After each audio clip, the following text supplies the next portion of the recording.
Well, hey there, everyone. Happy Friday, August 8th, 2025, and welcome to Chart This with Dave Keller.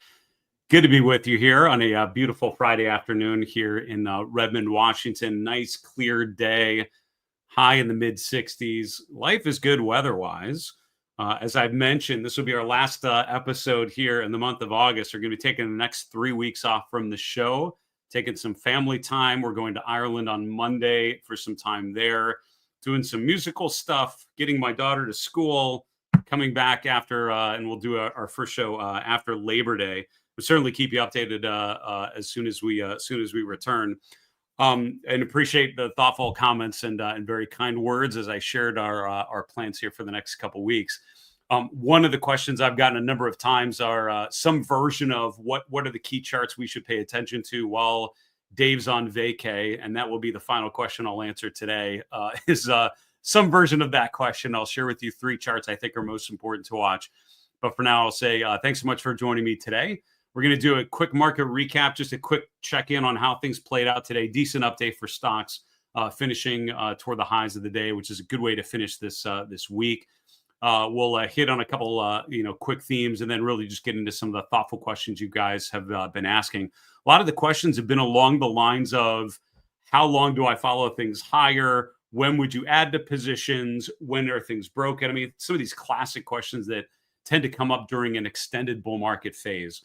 And whether you think the bull market is just going to continue for quite some time, whether you're probably thinking more in lines with my guest Jeff Hughes on the podcast earlier this week with a much less optimistic view of risk assets.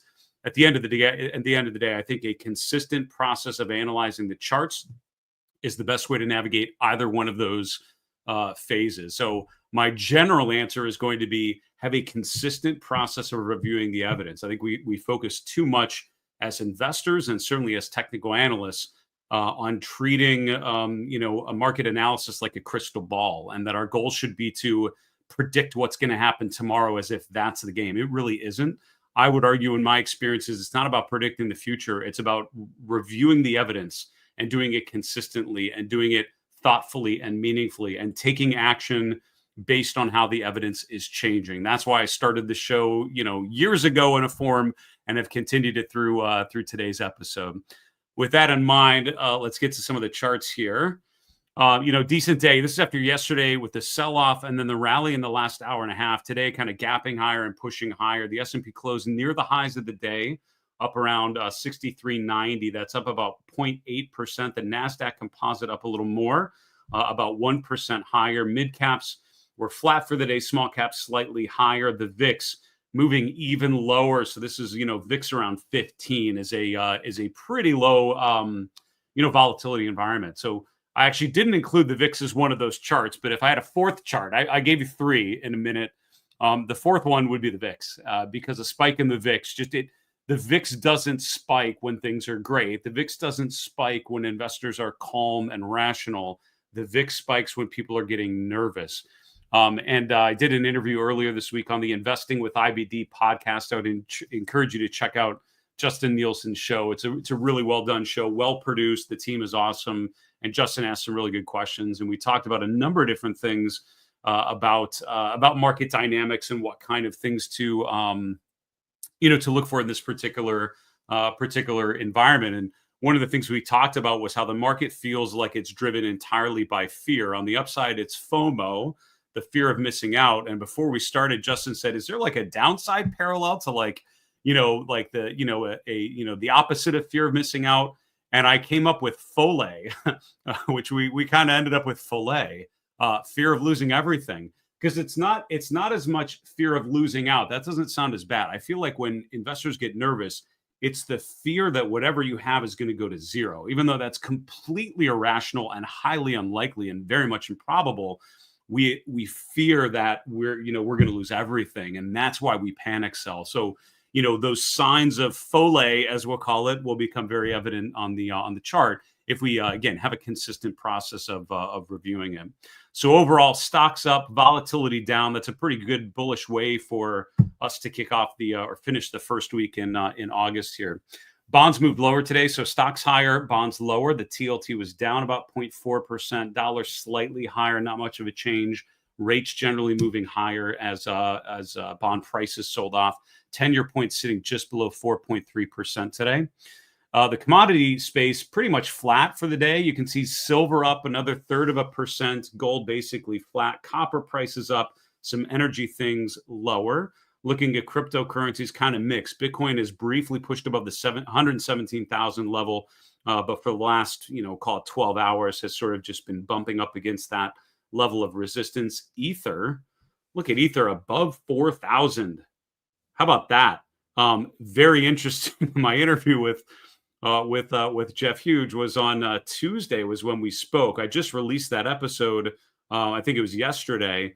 And his big idea at the end, like, if stocks are going down, what do you look for? And he said Ethereum, and here it is pushing above $4,000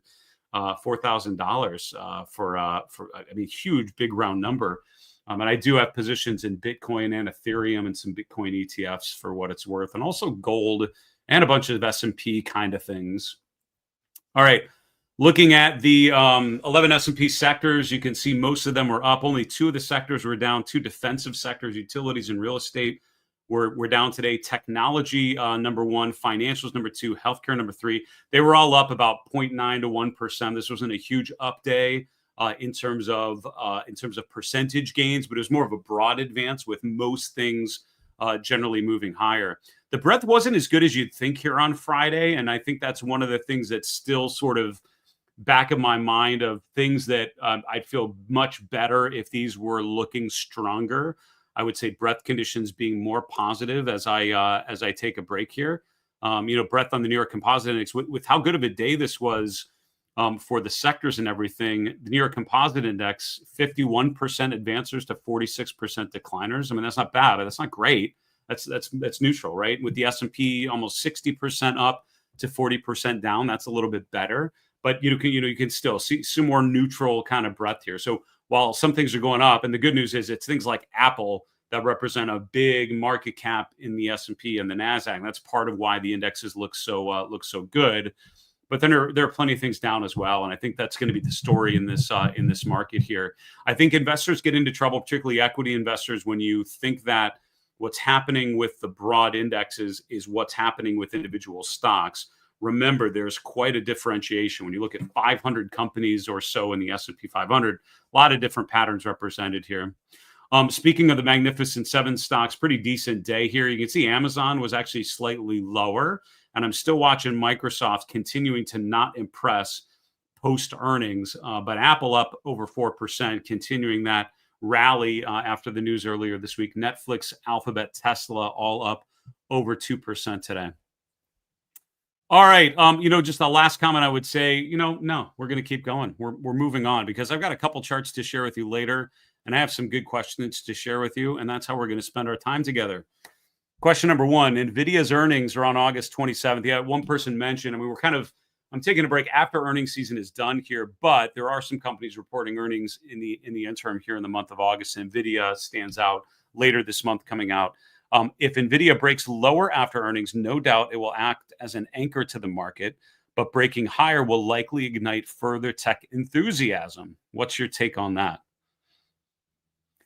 Yeah, so right, and 100%, I would generally agree with what you're suggesting, which is, what you're saying is like, so goes Nvidia, as goes Nvidia, so goes the market kind of thinking.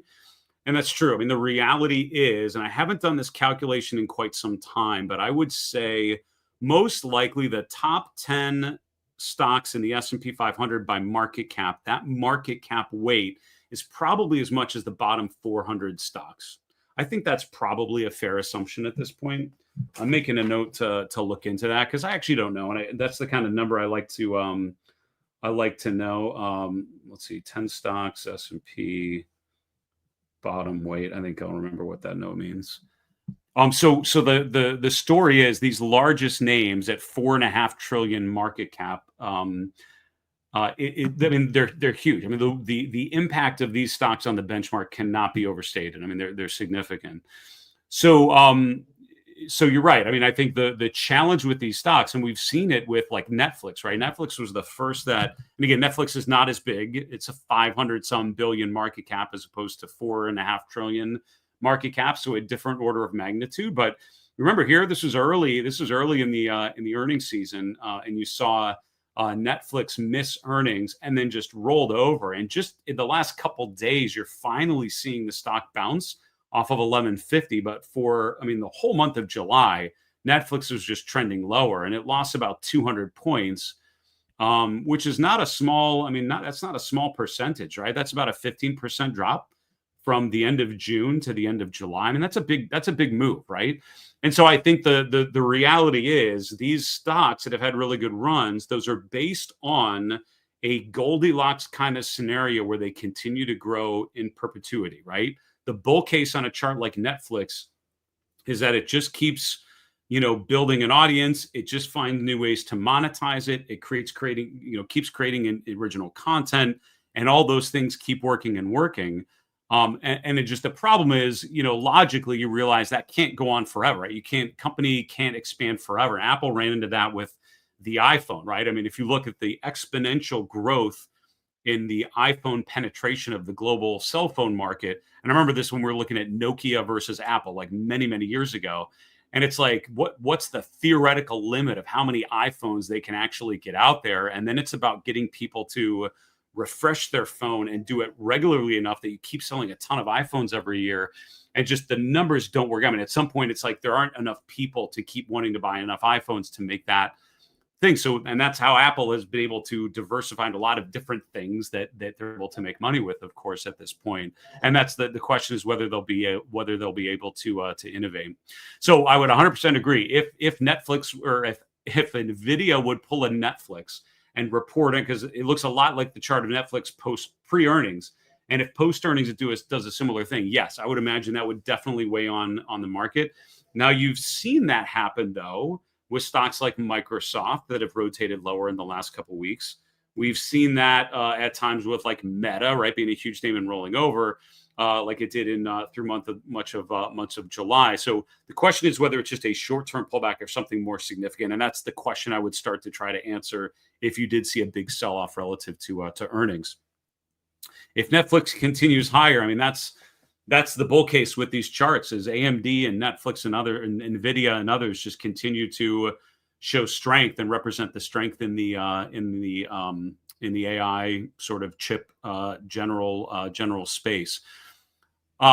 Valuations, this gets to our next questions. Valuations are the challenge, right? I think the other problem with these charts is not just how well the company continues to innovate, but just are people willing to pay more and more? And at some point, if it keeps getting valued higher and higher and higher, at some point, people just don't want to pay that much. Even for a great company, it just feels like you have to pay too much today for the earnings tomorrow and the earnings years down the road. And that's when corrections can play out very, very well.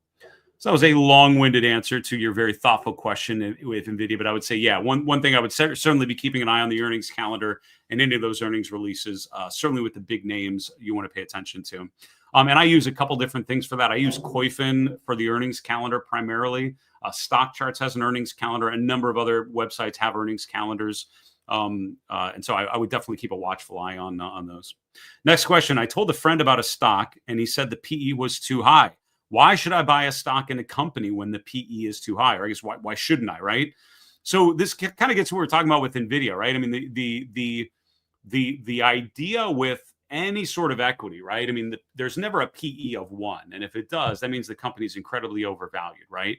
If you look at the P to E, that is the price versus earnings. And you can either do what's called a trailing PE, which is the price for the trailing 12 months earnings. So that is answering the question, how much am I paying today in terms of the earnings for the last 12 months? You take the price per share, which would be, whatever, 175 or so for 172 for AMD. And you take the earnings per share, which is $1.74 per share. That's how much the company earns. So $172 divided by 1.74 equals 99 or whatever. That's the general way you do the math. So that's the trailing PE, basically, the trailing 12 months PE. A lot of times people do what's called an estimated PE or a forward PE, which would basically say, how much am I paying today for the estimated earnings for the next 12 months? That's usually a better way of looking at price to earnings, because you're not really buying a stock for the previous earnings. You're buying it because of what you think their earnings, how they're going to be able to grow their earnings. And that's why the forward PE or the PEG ratio and things, which basically how are they growing earnings over time, is a way you relate the price you're paying today versus the forward earnings growth, right? The potential for this company to grow earnings going forward. So that's ideally, I mean, what institutional investors would look at estimated PEs. The problem is you're making estimates. And so there's no guarantee the company's actually going to be able to earn that stuff, those particular numbers. It's just analysts that study the company very closely, give estimates about what they think the company's going to earn. And then we calculate the relationship, the valuation based on what we're paying today for those future earnings. So generally the PE has a number, right? And the average, the PE on the S&P 500 is like 20 to 30 on average or so, which means generally you're paying, $20 for every dollar the company is going to earn, or $30 for every dollar the company is going to earn. And that makes sense that you pay a premium because you're paying now for their ability to earn down the road, and it's going to grow as those expectations are fulfilled. But here's the thing, right? When the PE hits 100 or 200 or, I don't know, 621 in the case of Palantir, some companies have negative earnings. They're actually consistently losing money, particularly early stage growth companies. They're not making money for years, but we're still paying a lot of money because we're paying for what they think they'll be able to earn down the road. So PE ratios can actually be very deceiving with growth stocks and challenging to lock down. So is the PE that you see for Palantir reasonable? I mean, no, I mean, absolutely not. I don't think. But does that mean you shouldn't buy Palantir just because it's overvalued? Like, I don't think so. And this is the reality. In a bull market phase, right? In a raging bull market like Palantir has been in, when the stock price keeps going higher, their earnings remain stable, right? Because it's released quarterly. So even if they report earnings and then that number, those expectations kind of remain the same for a couple months, and the price keeps going up, the valuation keeps getting higher and higher. Even though the expectations haven't changed, you just have to pay more and more today to unlock or to benefit from the company earnings, growing earnings down the road.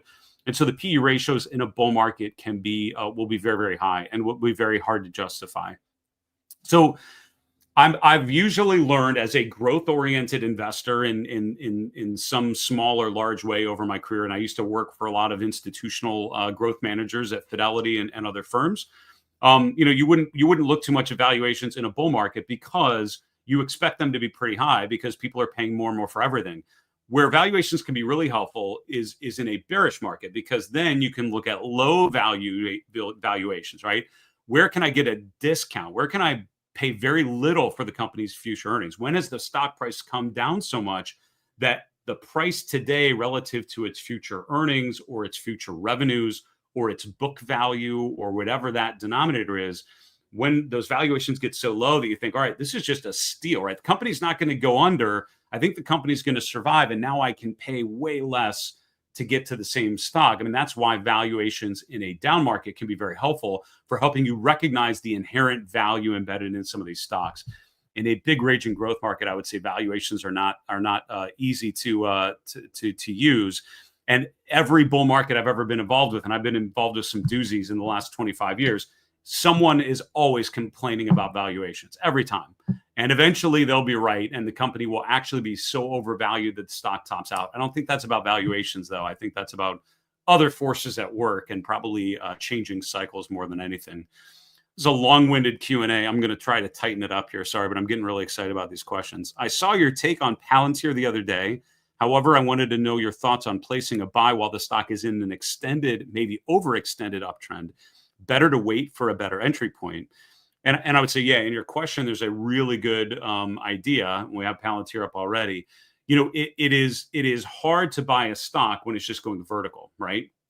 So here's the way I've generally approached things, right? And, for me, there are a couple kind of classic buy points, kind of classic opportunities that you're like, all right, if I see this on a chart, I'm going to automatically get really excited. And give me a moment, because I actually have, I have it on a page here.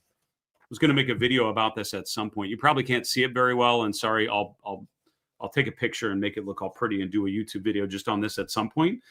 But I mean, 3 general things that I'm looking for. One would be like this kind of pattern, which is called a big base breakout, right? A resistance, we pull back, then we finally break above that resistance level. It's called a big base breakout. That's kind of, number one. The other one would be like look at home builders. This would be like a stock that's going down. This is an inflection point. So stock that's rotated from a distribution phase to an accumulation phase. And I would like to buy it kind of early on, not when it's going down, but once we've seen signs of accumulation. So sort of in this area, that's when I like to get into something that's been underperforming that is starting to improve. That's like the second idea. And then the third one, kind of going back to Palantir, is buying in an uptrend when it pulls back. And this is the buy on the dip strategy, right? Buy strong long-term trends that have pulled back in the short term. That's kind of the ideal situation. So is today an ideal entry point? No, not according to my toolkit, because it's not one of those three that are my more ideal entry points. But I think the reality is, as an investor, you're always looking for those perfect setups, and that's why I have a series of scans to help me find those names that are just starting to break out or just pulling back within an uptrend. I think those are like the ideal kind of fat pitch charts that I think are a high probability of gaining. But in reality, it's like, what do you do with the chart like this? I'd probably wait for a pullback and wait for an opportunity to buy in on short-term weakness within an uptrend. That's why I keep an eye on the 21-day EMA during an uptrend, because that's where some of the actionable pullbacks usually, stall out, and then we rotate to the next high. So in an uptrend, you can buy severe strength. I think you just have to make sure you use a really good stop, because you could be buying toward the highs of that move. So just make sure you minimize your downside. If you do top tick the chart, I'm happy you're kind of waiting for a pullback along the way up. And that's how I approach charts like this when I'm faced with them. Can we review the chart of Spotify, please? I see a rising 50-day moving average, but also a convergence of 8 21-day EMAs as well. Bearish candles? Let's take a look. Spotify. We're going to look a little shorter term. I'm going to bring in candle charts just because you asked about them. Let's see what we can see here. So I don't have all the moving averages. You mentioned like the 8 and the 21-day. I'll add the 21-day moving average. So we go exponential moving average. All right, so the 21-day EMA is in green. This is the 50-day simple moving average in blue, and the 200-day moving average in red. And the question was, so bearish candles. Now, I don't remember when you sent this question. It might have been here, which you would, so there are a number of different candle patterns on here, to be honest with you. This you'd probably call it a shooting star candle, right? Because we gapped higher and then had that candle pop up. This one right here, where you have the down day and then an up day, and day one is bigger than day two. That's called a bullish harami pattern. It's kind of like a bullish engulfing pattern, but kind of flipped. So instead of the second day being larger, the second day is a little smaller. It's called a bullish harami pattern. By the way, I randomly throw out candle patterns. And if you're not familiar with those, there are plenty of really good books about them. But I would go to Stock Charts and go to Chart School, which is their kind of free resource, and look for candle patterns. And I think there's a really good, like bullish reversal patterns. They have them illustrated. They show you examples of them. Super helpful. When I was studying for the CMT exams, I used this a lot. An earlier version of that website to kind of go through some of those charts. So that's called a bullish harami pattern. And so that was kind of a bullish pattern after the drop lower. This one is now invalidated because we've now broken above the high of that shooting star candle. So I don't see anything negative in terms of candle pattern. I don't know specifically what you were looking at, but I don't see that necessarily. I actually see it bouncing up pretty well. The convergence of the moving averages is true, right? So it's pulled back a decent amount, and it did not hold the 21-day EMA. It did not hold the 50-day moving average. So what you have to remember is with technical analysis, with charts, right? It's you have kind of this ideal setup in your brain. This is what I'm looking for. This is the setup I'm looking for. But in reality, the chart could not look that good. And so you have a choice. Do I buy this imperfect chart? How do I adjust my entry point? Or do I just avoid this and go to something else altogether? And that's one of the benefits you have in investing in individual stocks, is if the chart's not a good setup, go find a better setup. There's some stock somewhere else that looks probably a lot better. But if you're particularly thinking about the chart of Spotify, here's what I would think about. during this sort of pullback phase, specifically when it gets below the 50-day moving average, that's where I would probably be avoiding this, because it's now in a short-term downtrend. And while I don't know if it's going to go down to like 400, that's how it would start. So I'd probably be waiting. So the question is, what around here would tell you to kind of get back in? The gap lower, and then we didn't go any lower. Like as a swing trader, that's one of the setups I love to look for, because that's called an exhaustion gap, right? You have a big downtrend, you have this gap lower, and then the moment after you have that gap, the question is what happens next? And if you gap lower and then keep going, that's actually called a runaway gap, or a continuation gap, you call it, which is often happens like halfway through the move. We have this gap and then you just continue. But you didn't have that, right? We gapped lower, and then we haven't even touched that day's close yet. We sort of found support there. So when I see that gap and then no further downside, maybe I take like an initial position at something, down in the 620, 625 range, just see if that's going to hold. That would be like a more aggressive way to play the chart. And then maybe you complete the position when we rally enough that it confirms an uptrend. Things that would tell me this is now a bullish chart again: getting back above the 50-day, which appears to happen today. RSI pushing above 60, which has not quite happened. Another one I would tell you, which is really helpful, is the MACD or PPO indicators, which it looks like it just gave a buy signal yesterday. So the MACD indicator, the PPO indicator, is really good for, when something has been going lower and you're just looking for enough signs of accumulation, like a sign that there's a bit of a rotation higher. This only happens when we've started to bounce off of the lows. So when I see a chart kind of going down like that, that's one of the times when I'll start using the PPO indicator just to look for the buy signal, which is here. When it crosses above the red signal line, that tells you that the price is starting to turn higher enough that it most likely is probably going to continue further. So that's kind of how I think of the chart of Spotify. I like the bounce off of the lows in terms of a short-term play. Love the move back above the 50-day, potential retest of the highs. I think that's fair. All right.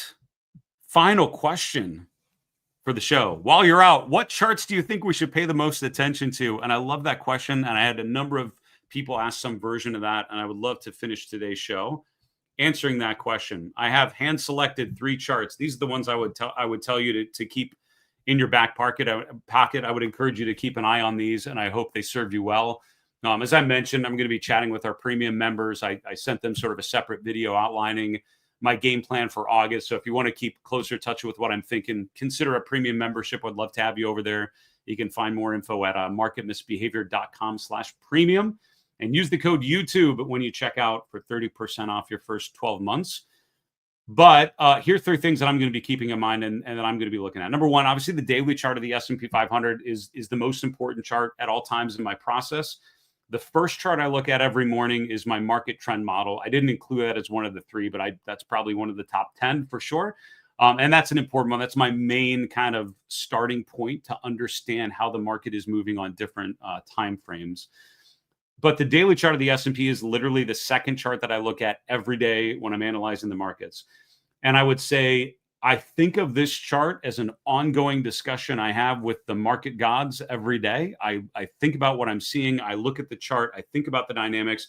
I update lines. And every line on here is a moment that I remember putting that on there. For me, it's a very helpful visual guide for just how my thinking has evolved over time. And then at certain points, I'll adjust the lines and take some things off and add some things. And that for me is helpful because it tells me that something might be shifting.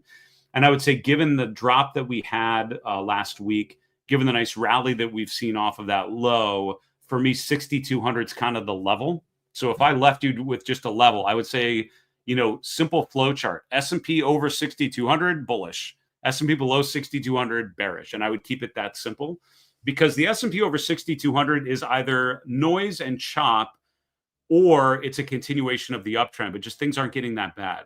The S&P below 6,200 at this point means it's also breaking below the 50-day moving average. And while I would say at that point, it probably tells me 59.50 would be the next downside objective, which would be the 200-day moving average in that June low, I'd probably be happy just being out and being defensive and just waiting to see how things played out. So 6,200 for me is kind of the level. If nothing else, I would set an alert for that point and just hear me in your brain. It's funny. as a student pilot, you fly many, many hours with a flight instructor. And if you do it, I had two different instructors when I was doing a lot of flight training a number of years ago in the Boston area. And after a while, you start doing solo flights, which are super challenging, but incredibly rewarding to be able to fly the plane on your own and take off and land and realize you can do it. But you still, I'm not kidding, hear your instructor in your brain. It's like, more power, nose up, nose down. Like you could just hear, it's like, and you're like, yep. And you do it. And that's why they're in there so many hours, just saying the same things and reminding you things, because then when they're no longer there, you hear them. And I hope that in some way, I'm a flight instructor of some sort for you in your process. Just keep me in your brain. If we break below 6,200, you agree to revisit a very bullish thesis if that's where you're at. That's point one. Second chart, and a lot of people have commented how much I look at breadth indicators, and that is very true. I remember distinctly going to a presentation that Phil Roth gave to the Market Technicians Association, to the New York chapter, back when I was the chair of the chapter years ago. And I will never forget his presentation. He was showing all these breadth indicators, and everything made sense to me. I'm like, that is how I want to look at the markets. I want to do that style like that. That is so helpful, looking at the major indexes, looking at the breadth conditions, and thinking of it as a stock market in terms of the S&P and the NASDAQ, and a market of stocks, looking at breadth indicators and relating those two. And when they agree or when they disagree, that tells you something. And that's what I picked out of Phil Roth's work. And that's probably one of the many reasons why I look at so many breadth indicators today. This is the one I would leave you with. I look at a bunch, as you probably know, because I share them randomly on the show. But I would say this one is the one that I think is most important. As long as these remain above 50%, I think this market's in decent shape. They start breaking below 50%. All that means is that there still could be opportunities like Palantir, AMD, kind of good charts out there. But there are less and less, right? The average chart's probably starting to look a little less good. So that would tell me to really think critically about what stocks I own, make sure that I'm still in things that are performing well, ideally outperforming the S&P or the NASDAQ, and just making sure that the stocks I own aren't the ones that are breaking down below their 50 and 200-day moving averages. For now, we're finishing the week with both of these above 50%. I think that means conditions are still quite positive. If we would break below 50%, that would be a big issue that I would be concerned with as well. Chart number 3 that I would keep in mind would be this one. This is a three-fer, 3 charts in one: Meta, Microsoft, and Apple. I've always said, and I've made it a daily part of this show, looking at the Magnificent Seven, just updating on where they're at. They're that important as an equity investor in 2025. I think more than ever, leading growth names are very important. But these are 3 stocks that have gapped higher in the last couple of weeks. Meta and Microsoft gapped higher on earnings last week. They reported earnings on Wednesday. They both gapped higher on Thursday. They both finished Friday at the lows for that 2-day period. So far this week, they both went up on Monday, but both of them have trended lower Tuesday, Wednesday, Thursday, Friday. So Meta is actually around 769, well above this breakout level, which is around 735. Microsoft, is literally right back to this breakout point. This was the high before the gap higher. We gapped up, and now we're right back to that breakout point. So again, Meta and Microsoft had remarkably strong earnings. I mean, about as good as you could script. If you wrote the Hollywood script on these two companies beating earnings, it would look a lot like what I heard last week. And the fact that the stocks have not gone up in a more meaningful way after they reported those great numbers tells me a lot about the folie, the fear of losing everything that is starting to build in the markets here. I think there's a lot of concern that we're nearing some sort of something, and the seasonality in August and September, as I think I've hopefully made very clear, not great. This week we had Apple breaking above resistance, and that just happened with the news on Wednesday, with the stock trading up to the resistance around 215. Thursday and Friday continuing that breakout move. So now you have all 3 of these above resistance. And the reason why I think this chart is key is if these stocks can hold these breakout levels over the next couple of weeks, conditions are good. And there's enough strength in these stocks to keep our benchmarks doing quite well. And that means other things in this kind of general technology communication space are probably looking good enough that the major benchmarks are all right. On the other hand, though, I could see a scenario in August, which is, again, one of the weakest months, and September, which is arguably the weakest month of the 12. I could see a scenario where these companies which had good news and or good earnings and or some combination of both, fail to hold that breakout level. And if that would happen, that's when I would start to get nervous. So what I would do is set an alert on whatever platform you use. Meta break below 730, Microsoft break below 520, Apple break below 215. Those things start to happen, conditions are getting worse.